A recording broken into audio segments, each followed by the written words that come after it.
L'heure de la reddition des comptes, au propre comme au figuré, vient-elle de sonner pour les ministres sortants? C'est ce que l'on est tenté de croire au regard du document signé par le numéro 2 de l'ANER, Mbelou Biocha, qui requiert l'inspecteur général des finances pour auditer tous les décaissements de fonds du trésor public en faveur de tous les ministères depuis l'investiture de Félix-Antoine Tshisekedi jusqu'à ce jour. La démarche de l'ANER est motivée par des raisons impérieuses de sécurité d'État. Le crépuscule du séjour des membres du gouvernement Tchibala sera-t-il sanctionné par un audit? Maître Georges Kapiamba, président de la CAGE, répond.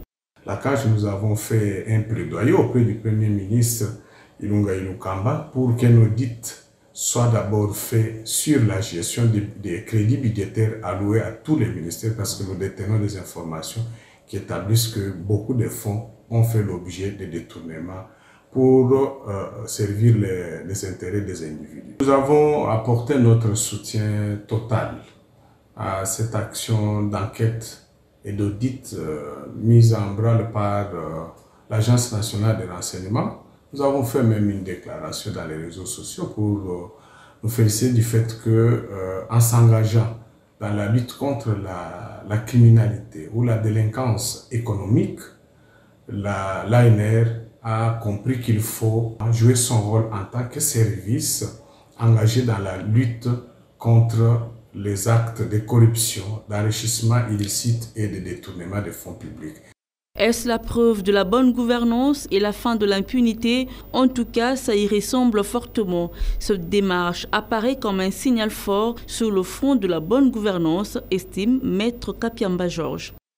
C'est un grand pas dans la lutte contre la malgouvernance, contre les crimes économiques et contre surtout aussi l'impunité des plus hauts responsables qui sont impliqués dans des crimes économiques, notamment des détournements de fonds publics.